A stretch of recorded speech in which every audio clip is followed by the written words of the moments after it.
He had killed kings for less. He had erased entire bloodlines over a single word of disrespect. Grown men begged for mercy just hearing his name. And yet, in that moment, watching her back as she walked toward the door, the most feared vampire in 3 centuries could not move. Could not speak. Could not breathe. "I can hire 50 like you," he had said. "Then do it," she replied. And she walked away. No one had ever walked away from him. Not once. Not in 300 years.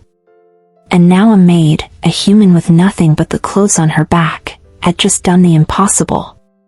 She told the most feared creature in the century to do his worst and walked away, and for the first time in 300 years, someone made the vampire king feel something he had forgotten existed. Powerlessness. But here is the thing. She thought she was leaving. She thought she would never see him again. She had no idea that walking away from the vampire king was not an ending. It was just the beginning. The crystal glass shattered against the marble floor, and Brielle did not flinch. She kept her eyes down, her hands steady as she swept the shards into the silver dustpan. This was the 4th glass today. The vampire nobles upstairs were celebrating something. They were always celebrating something. Victories, acquisitions, the suffering of their enemies. She had learned not to ask questions. Her knees ached. The uniform they gave her was too tight at the shoulders, and the hem had been torn for weeks. But she did not complain. Complaining required hope that things could be different.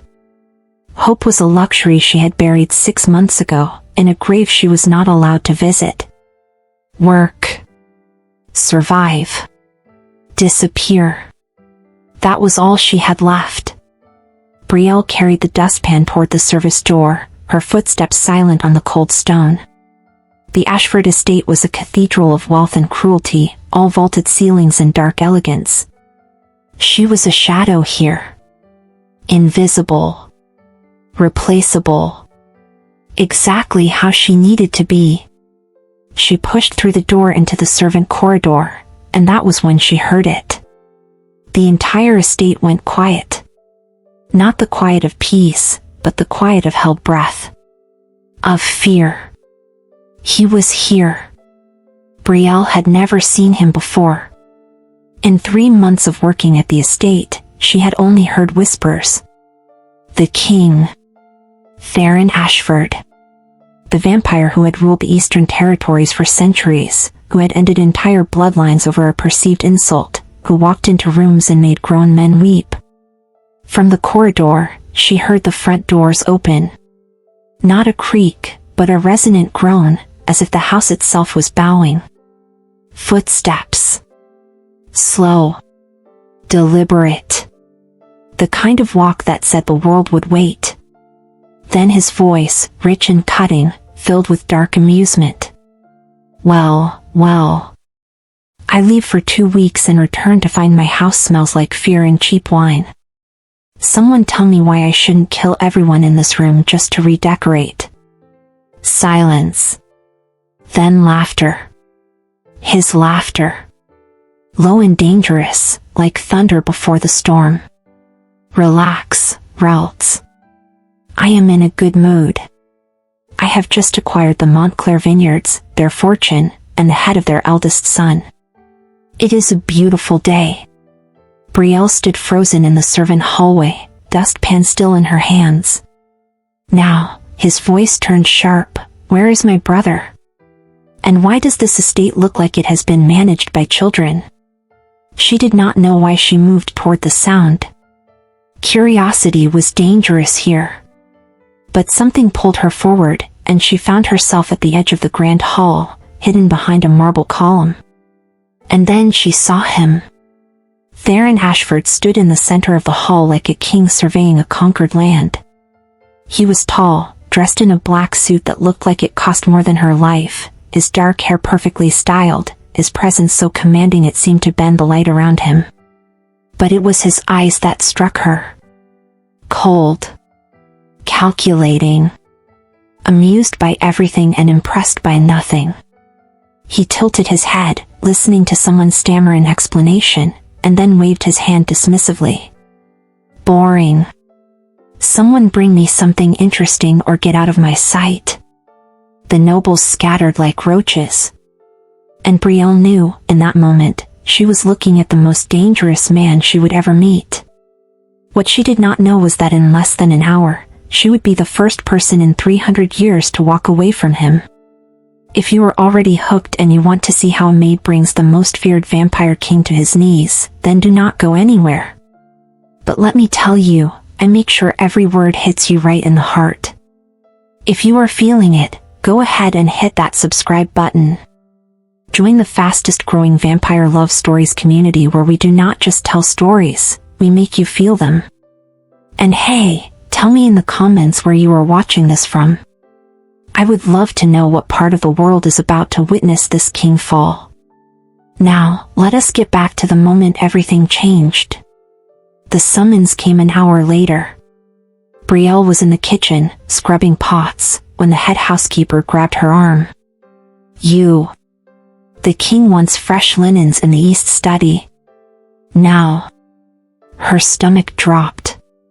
Why me? Because I said so.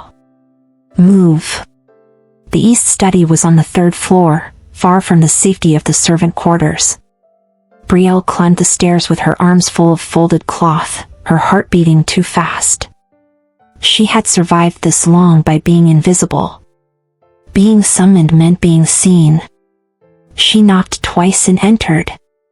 Theron Ashford stood by the window, a glass of dark liquid in his hand. He did not turn. You are slow. I apologize, my lord. She kept her voice flat, emotionless. Put them on the chair. And pour me another drink. She did as she was told, moving quickly, efficiently. She reached for the decanter, poured the amber liquid, and brought it to him. He took it without looking at her. What is your name? Brielle, my lord. Brielle. He said it slowly, as if testing the weight of it.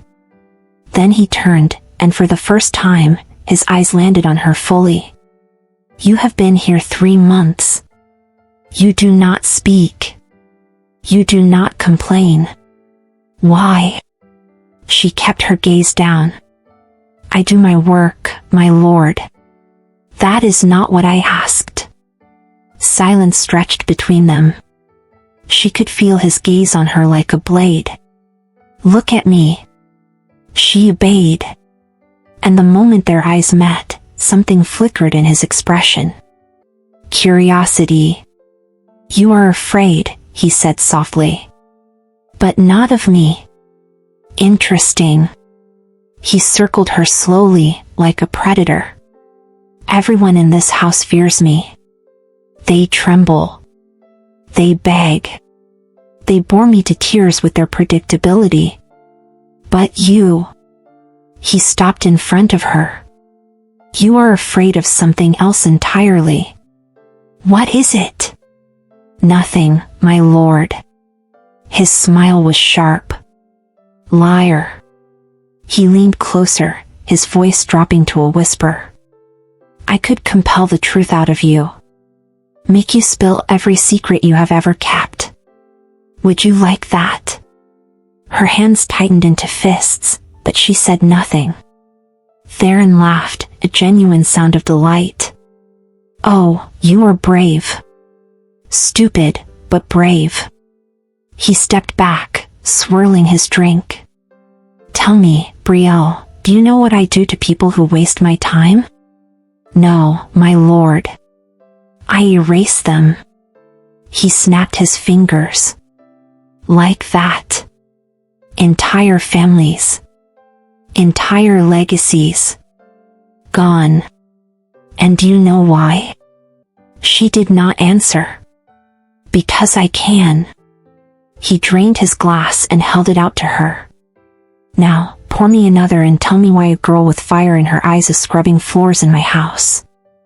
She took the glass, her fingers brushing his for just a second. cold, lifeless. And she made a choice.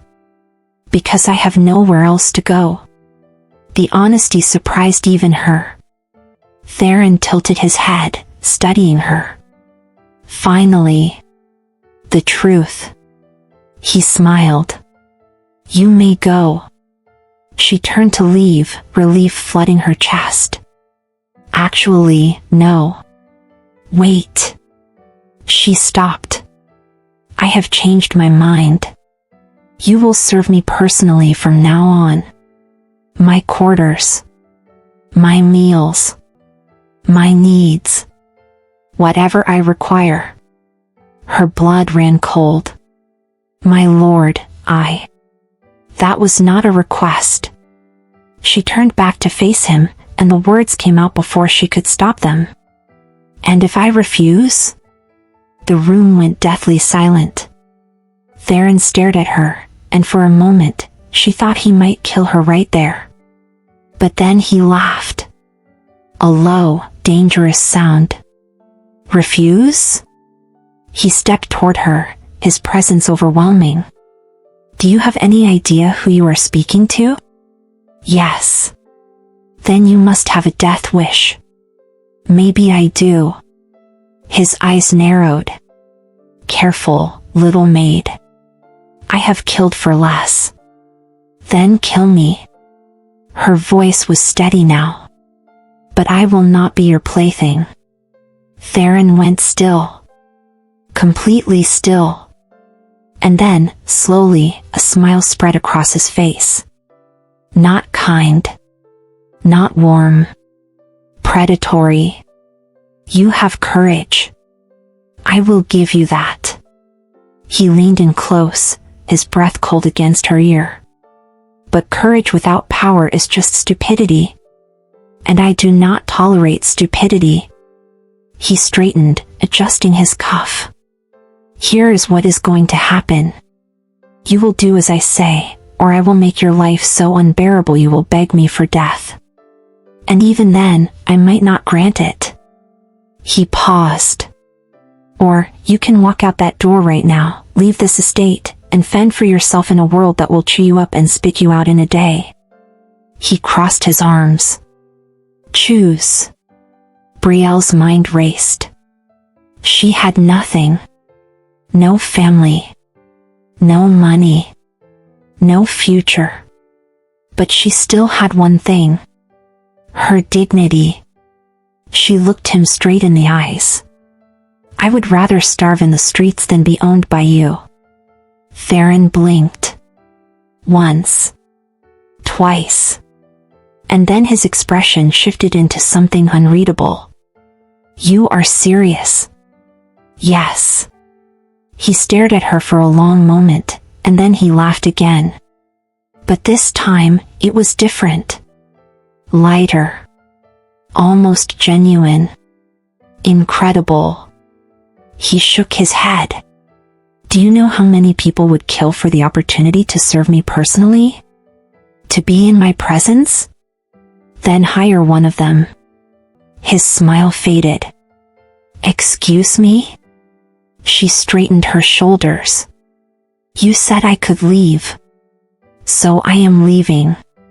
She turned and walked toward the door. Stop. She did not. I said stop. She reached for the handle. And then he was in front of her. She had not seen him move. One moment he was across the room, the next he was blocking her path, his hand pressed against the door. His voice was low. Deadly. No one walks away from me. She met his gaze, her heart pounding. I just did. For 3 long seconds, neither of them moved. And then Theron did something he had not done in 300 years. He stepped aside. Brielle did not wait. She pulled the door open and walked out, her legs trembling, her hands shaking. She made it down the hallway, down the stairs, past the kitchen, out the servant door, and into the cold night air before her knees gave out. She collapsed against the stone wall, gasping for breath. Inside the study, Theron stood in the center of the room, staring at the open door. His hand was still raised, frozen in the space where she had been. And for the first time in 3 centuries, the vampire king who had conquered nations, destroyed bloodlines, and never lost a single battle, felt something he thought he had forgotten. Powerlessness. He whispered into the empty room. What just happened? Brielle did not return to the estate. She spent the night in an abandoned chapel 3 miles down the road, shivering in her torn uniform, wondering if she had just made the worst mistake of her life. But every time she thought about going back, about bowing her head and apologizing, something inside her recoiled. She would rather die free than live as a toy. By morning, hunger had set in. She had no money, no food, nowhere to go. Reality was a cold, brutal teacher. But still, she did not go back. Inside the Ashford estate, Theron had not slept. He stood in his private chamber, staring at his reflection in the gilded mirror. His brother, Dorian, sat in the corner, watching him with barely concealed amusement. You have been standing there for 4 hours, Dorian said. Shut up. She really got under your skin, did she not? Theron turned sharply. No one gets under my skin. Then why do you look like someone stole your favorite curse? I said shut up. Dorian grinned. You let her walk away. The great Theron Ashford, king of the Eastern Territories, let a human maid walk out of his study. Brother, that is historic. Theron's jaw clenched. She is irrelevant. Then why are you still thinking about her? I am not. Liar. Theron spun around, his eyes flashing dangerously. Do you want to test me today, Dorian? Because I am in the mood to remind you why I am king and you are not. Dorian raised his hands in mock surrender. Easy, brother. I am just saying, in 300 years, I have never seen you let anyone defy you and live. And yet, here we are. Theron said nothing. Because his brother was right. He had killed men for less. He had burned entire estates for a fraction of the disrespect that Maid had shown him. And yet, when she turned her back and walked away, he had let her. Why? He did not know. And that terrified him more than anything. Find her, Theron said quietly. Dorian raised an eyebrow. What? You heard me. Find the maid. Bring her back. And if she refuses? Theron's smile returned, cold and sharp. Then make her understand that refusing me is not an option. Dorian stood, brushing off his coat. You are obsessed. I am curious. Same thing. Just do it. Dorian headed for the door, then paused. And when I bring her back, what exactly are you planning to do with her? Theron did not answer. Because he did not know that either. All he knew was that no one walked away from him. No one. They found her by midday.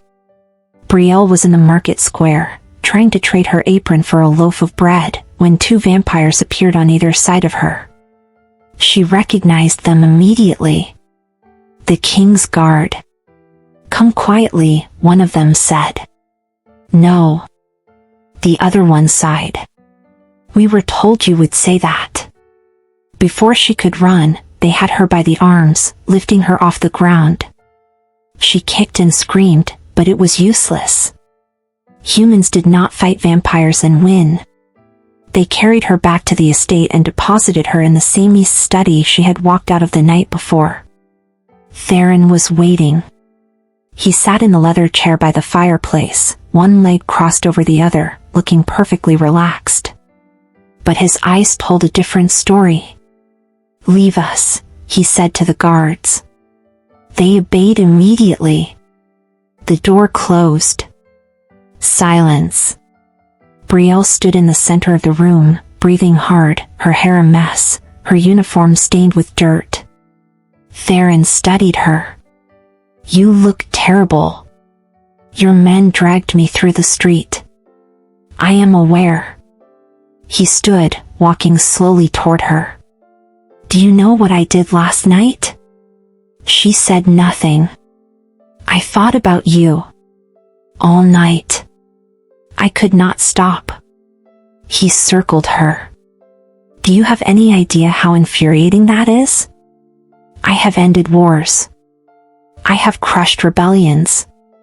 I have made kings kneel. And yet, a maid with nothing to her name haunts my thoughts. He stopped in front of her. So I asked myself, why? What is it about you? I do not know. Neither do I. And I hate not knowing. He reached out, tilting her chin up so she had no choice but to meet his eyes. So here is what is going to happen. You are going to stay here. Not as a servant. As my guest. She jerked her head away. I do not want to be your guest. I do not care what you want. Then why not just compel me? Force me to obey? His smile was slow. Dangerous. Because that would be boring. And you, Brielle, are the first interesting thing that has happened to me in a century. She took a step back. You are insane. Probably. He poured himself a drink. But I am also the only thing standing between you and a very short, very brutal life out there. So I suggest you accept my hospitality. This is not hospitality. This is a cage. Call it what you like. He raised his glass. You are not leaving. Her hands balled into fists. I can hire 50 like you, the maid said. Do it, the king replied. Is that what you want? To prove you own me? His expression darkened. I do not want to own you. Then what do you want? He set the glass down, his gaze piercing. I want to understand why you are not afraid. I am afraid. No. You are angry. There is a difference. She opened her mouth to argue, but the words died in her throat. Because he was right. Theron stepped closer. Stay for 1 week. Let me figure this out. And if, at the end of that week, you still want to leave, I will let you go. You have my word. Your word means nothing to me. He smiled. Then you have nothing to lose. She wanted to say no. Wanted to scream at him, to run again. But she was exhausted. Starving. And he knew it. 1 week, she said quietly. 1 week. And then I leave. If you still want to. She glared at him. I will. His smile widened. We shall see. The first 3 days were a silent war. Theron had given her a room in the East Wing. Not a servant's quarters, but a proper guest room with silk sheets and a view of the gardens. She hated how comfortable it was. He did not summon her. Did not demand anything. He simply existed in the same space, watching her with those calculating eyes whenever their paths crossed. On the 4th day, she found him in the library. He was reading, his fingers tracing the edge of an ancient book. He looked almost human in that moment. Almost peaceful. You read, she said, surprised. He glanced up. You expected me to spend my days terrorizing villagers? Yes. He laughed. I do that on weekends. He closed the book. Come here. She hesitated, then stepped closer. He held up the book. Do you know what this is? No. A journal. My mother's. His voice was softer now. She wrote it 300 years ago, before she was murdered. Brielle froze. I am sorry. Do not be. It was a long time ago. He opened it to a marked page. She wrote about love. About how dangerous it is for our kind. How it makes us weak. Do you believe that? He looked at her. I used to. Silence settled between them. Why are you telling me this? She asked. Because you asked why I am the way I am. This is why. He set the book down. My mother loved my father more than anything. And when his enemies discovered that, they used it against him.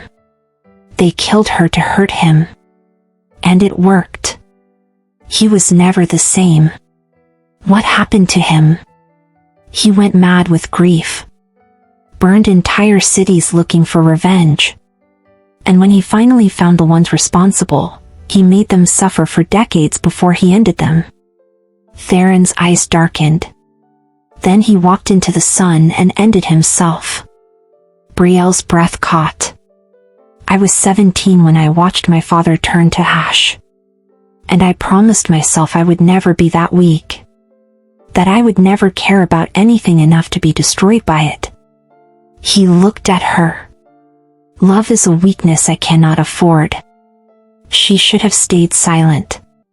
Should have let the moment pass. But she did not. Love is not weakness, she said quietly. Grief is not weakness. What your mother and father had, that is strength. His jaw tightened. You know nothing about it. I know about loss. Do you? Yes. Something in her voice made him pause. Tell me. She shook her head. No. Why not? Because you will use it against me. He stood, moving toward her. I gave you my truth. Give me yours. Your truth was a story. Mine is still bleeding. His expression softened, just for a second. Try me. She looked away. I had a daughter. The words hung in the air like broken glass. Theron went very still. Had? She died 6 months ago. Fever. I could not afford medicine. I worked 3 jobs, begged everyone I knew, and it was not enough. Her voice cracked. She was 4 years old. And I held her while she died because I was too poor to save her. Tears burned her eyes, but she refused to let them fall. I came here because I had nothing left. No family. No hope. Just the need to survive one more day. She met his gaze. So when you talk about not caring, about being untouchable, I understand. Because caring is what destroys you. Theron said nothing. For a long moment, he just stared at her. Then, slowly, he did something she never expected.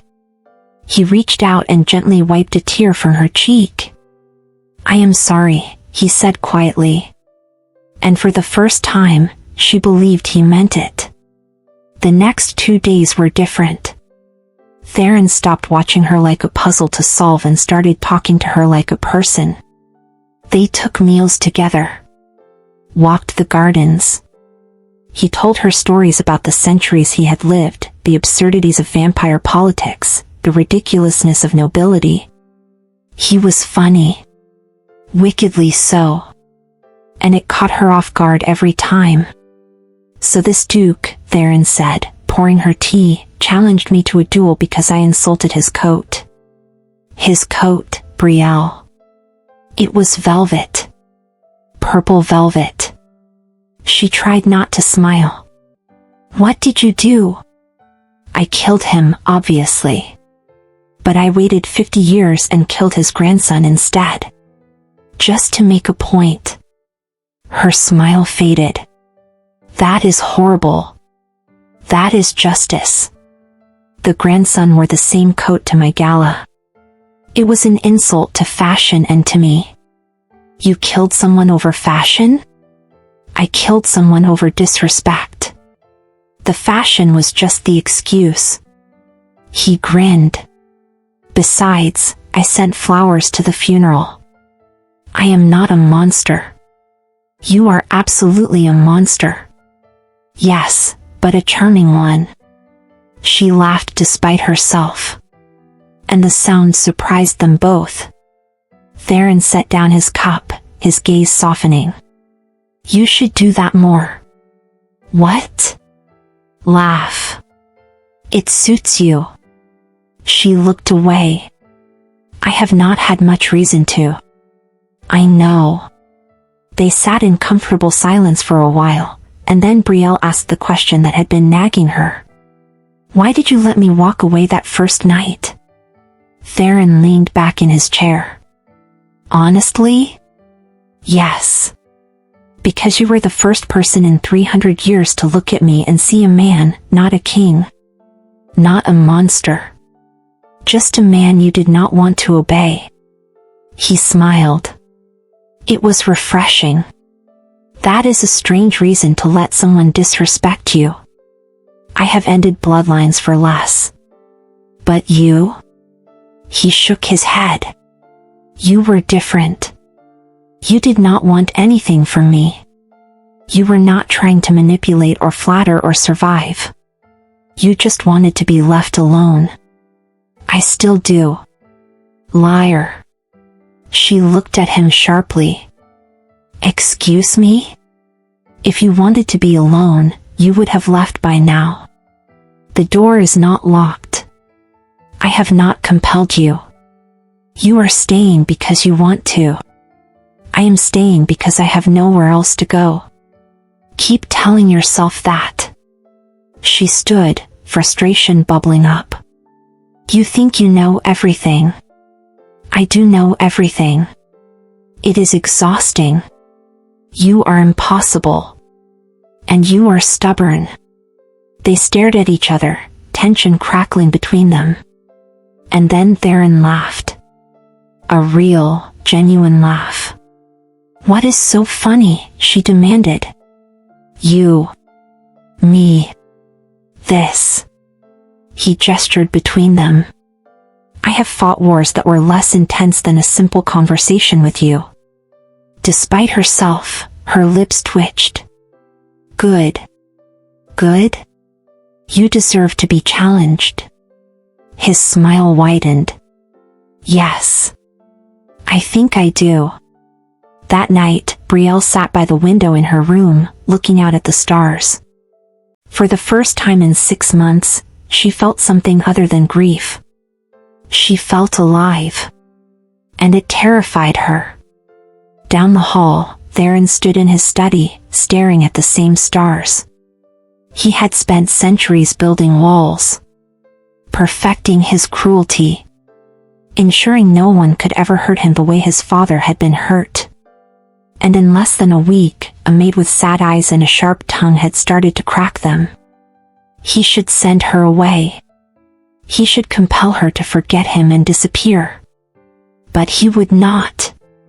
Because for the first time in 300 years, Theron Ashford was not bored. And that was worth the risk. Now, let me ask you something. Do you think she is starting to feel something for him, or is she just surviving? Drop your answer in the comments because I need to know what you are thinking right now. The week was almost over. Brielle woke on the 6th morning feeling something she had not felt in months. Hope.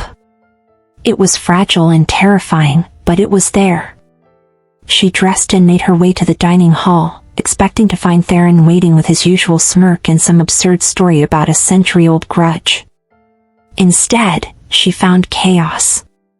The hall was filled with vampires. At least 24 of them, all dressed in dark finery, all radiating power. And at the center of them stood a woman with silver hair and eyes like frozen steel. Ah, there she is, the woman said, her voice dripping with contempt. The human pet. Brielle froze in the doorway. Theron stood near the fireplace, his expression unreadable. He did not look at her. "Valeria," he said calmly. "I did not realize you were bringing the entire council for a social visit." The woman, Valeria, smiled coldly. "The council is concerned, Theron. Rumors have reached us. Whispers that the great king has grown soft. That he is keeping a human woman in his private quarters like some lovesick fool." Murmurs rippled through the crowd. "We cannot have that," Valeria continued. "Not when the southern territories are looking for weakness. Not when our enemies are watching." Theron's jaw tightened. "My private affairs are none of the council's concern. Everything you do is our concern. You are the king." Valeria gestured toward Brielle without looking at her. "So tell us. What is she? A meal? A toy? A moment of weakness?" The room went silent. Every vampire turned to look at Theron. And Theron finally looked at Brielle. For one second, she saw something in his eyes. Something soft. Something real. Then it vanished. "She is nothing," he said. The words hit her like a blade. "A distraction," he continued, his voice cold and casual. "Something to pass the time. You know how dull these winters can be." Laughter rippled through the council. "I could hire 50 like her," Theron added, waving his hand dismissively. "She is replaceable. Forgettable. When I tire of her, I will dispose of her like the rest." Valeria smiled, satisfied. "There is the king we know." Brielle could not breathe. She stood there, frozen, as the vampires laughed and nodded and looked at her like she was less than nothing. And Theron did not even glance her way. She turned and walked out. No one stopped her. She made it to her room, grabbed her few belongings, and headed for the servants' exit. Her hands were shaking. Her chest felt like it was caving in. Replaceable. Forgettable. Nothing. She had been a fool. All those conversations, all those moments, all those soft looks and genuine laughs. They were lies. A game. A way for a bored king to entertain himself. She was halfway across the garden when she heard him. "Brielle. Stop." She kept walking. "I said stop. Go back to your council," she said without turning. "Go back to your lies." He appeared in front of her, blocking her path.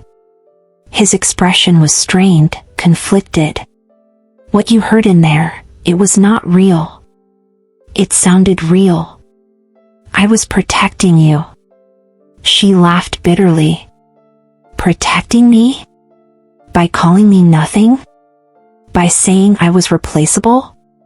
If they thought you mattered to me, they would use you. They would hurt you to hurt me." His voice was urgent. "I have seen it happen before. I will not let it happen again. So you humiliated me instead. I kept you alive. You broke me." Her voice cracked. "I trusted you. I told you things I have never told anyone. And you stood there and let them laugh at me." "Brielle." "No." She stepped back, tears streaming down her face. "You want to know the difference between you and me? I have lost everything. My daughter. My home. My hope. And I still chose to be kind. I still chose to see good in people. I saw good in you." He reached for her. "Please. Do not touch me." She jerked away. "You were right the first time. Love is weakness.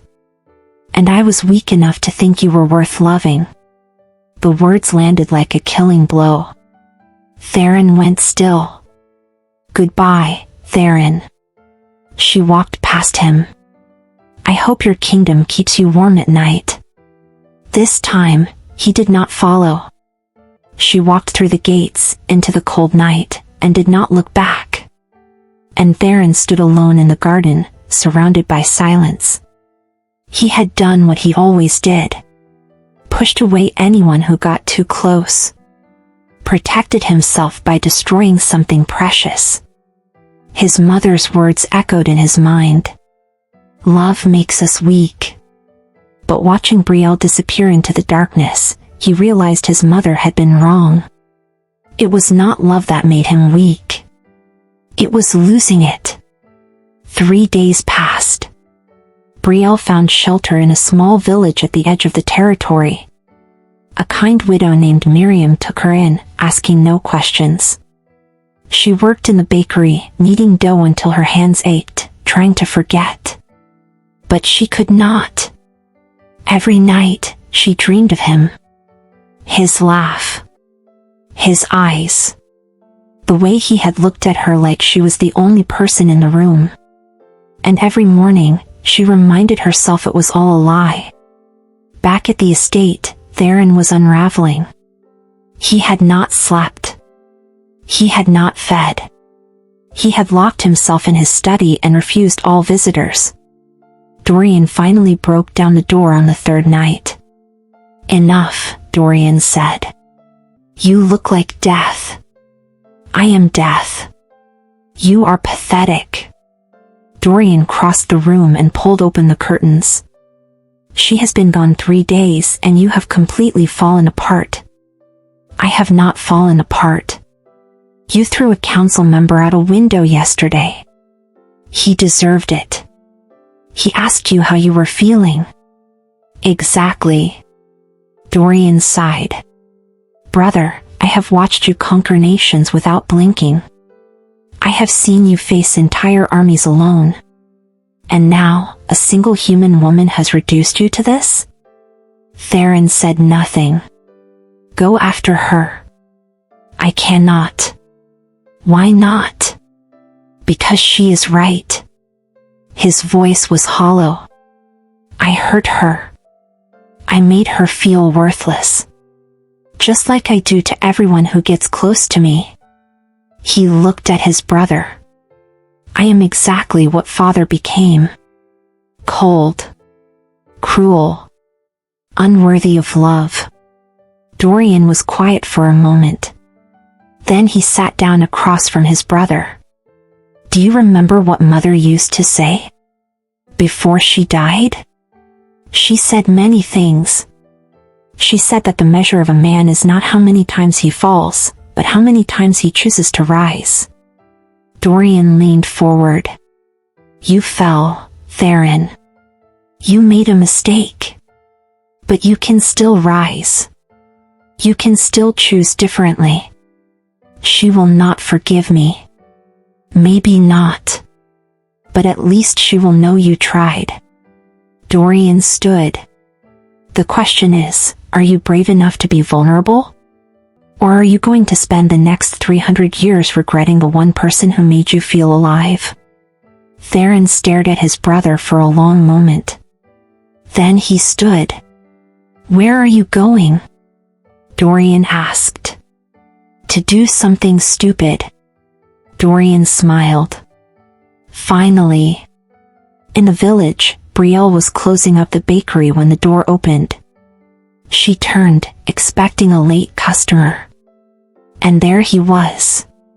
Theron Ashford, king of the Eastern Territories, standing in a tiny village bakery covered in dust and looking more human than she had ever seen him. Before you throw something at me, he said quickly, I need you to hear me out. She grabbed the nearest rolling pin.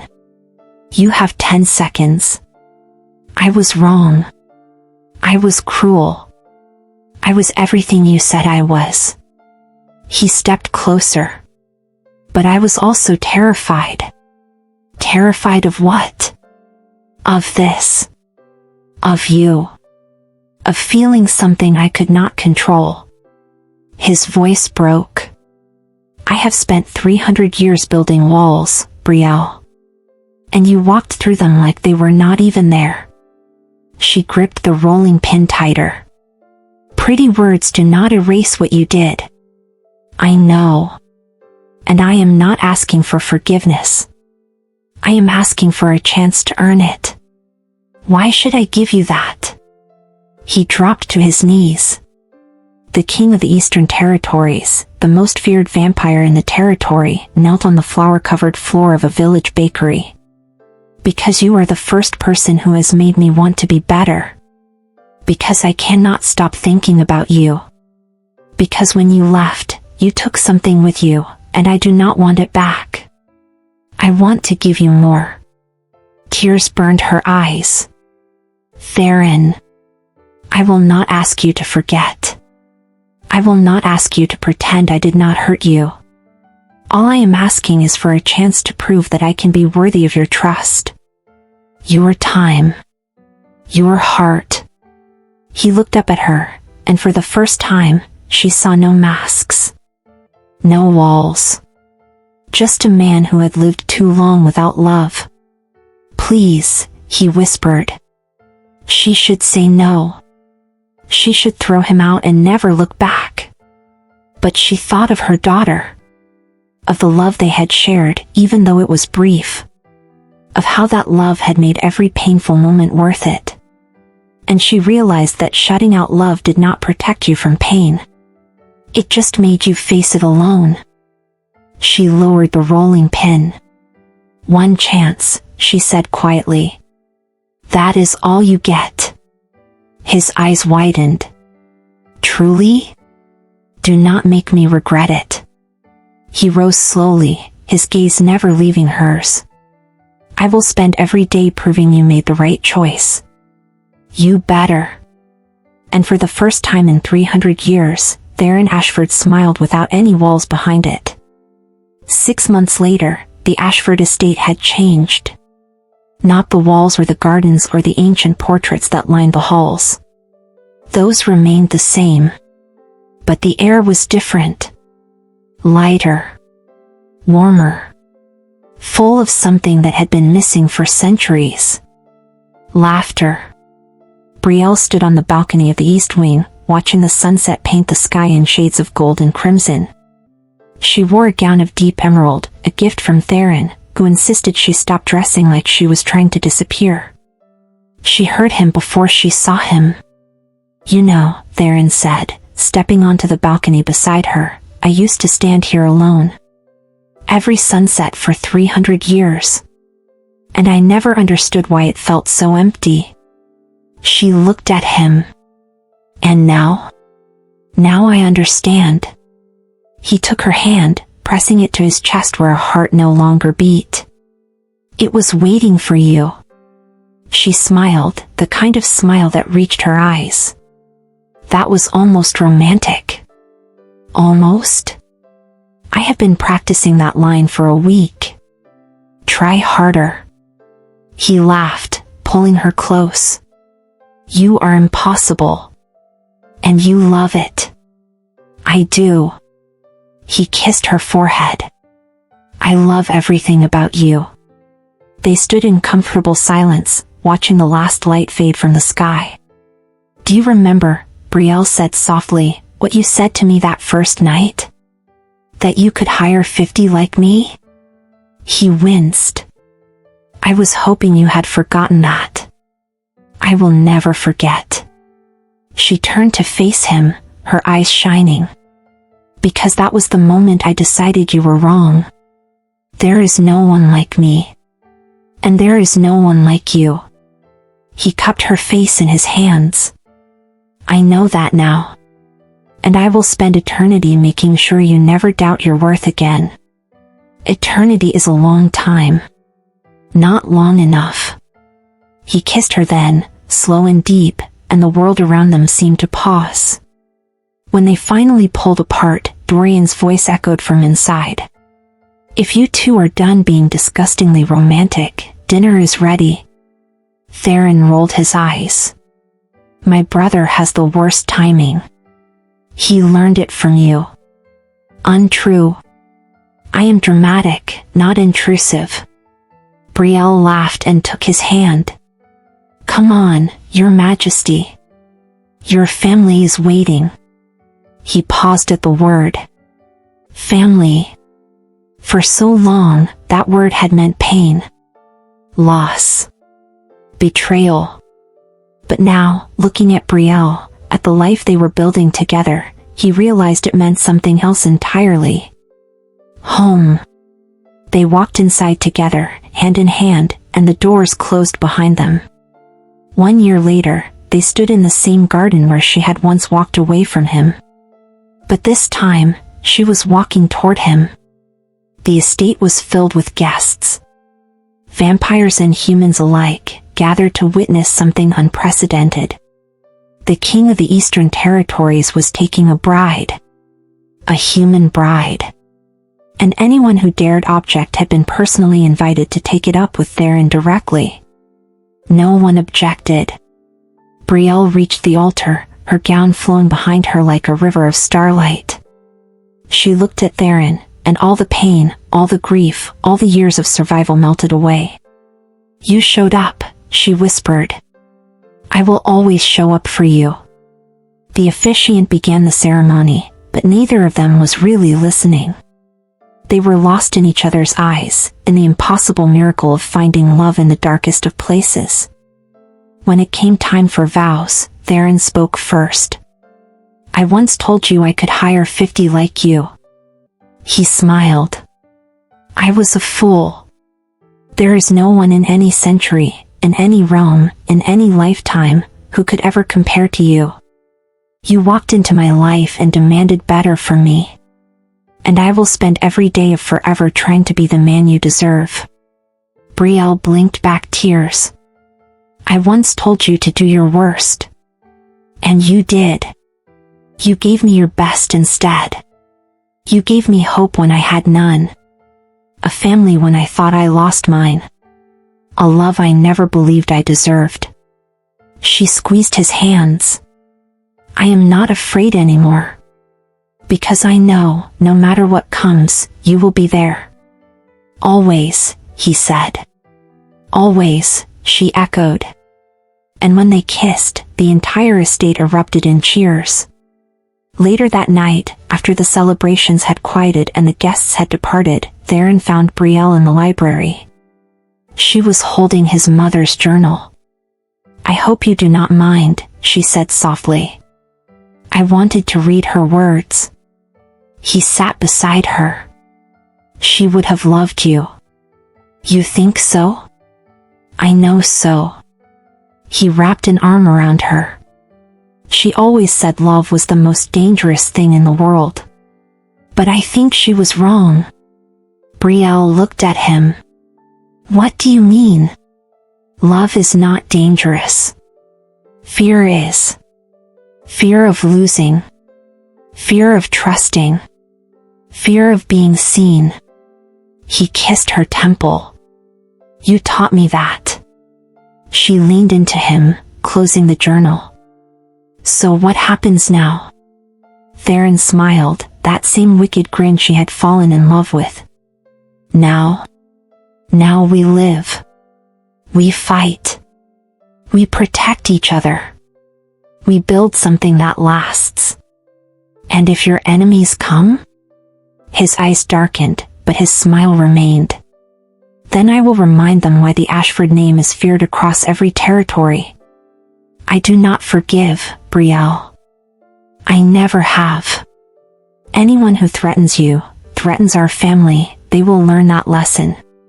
She touched his cheek. You are terrifying. Only to those who deserve it. He kissed her hand. To you, I am just a man hopelessly in love with a woman who once told him to hire 50 others. She laughed. And I would say it again. I know. That is why I love you. They sat together in the firelight, wrapped in each other's arms, and for the first time in 300 years, Theron Ashford was not afraid of the future. Because whatever came next, he would not face it alone. And in a small corner of the estate, Dorian watched his brother from the doorway. He shook his head, smiling. "About time," he muttered. Then he closed the door and left them in peace. The end. Now, if you made it this far, I need to tell you something. You are not just a viewer. You are part of this family now. And I do not say that lightly. I poured my heart into this story. I stayed up late, I rewrote scenes, I made sure every word hit exactly where it needed to. And I did that for you. So please, do not be the person who watches the whole thing and leaves without subscribing. That would genuinely hurt my feelings. Just one click. That is all it takes. Subscribe, hit the notification bell, and join the fastest growing vampire love stories community on YouTube. And listen, if you think this story was emotional, you have no idea what is coming next. The next story is even more twisted, more intense, more heartbreaking and beautiful than this one. I am talking betrayal you will not see coming. A love that defies centuries. And a twist that will make you scream at your screen. It is already waiting for you. Just click the image showing on your screen right now and let me take you on another journey. I promise you will not regret it. Thank you for watching. Thank you for feeling. And thank you for being part of this. I will see you in the next one.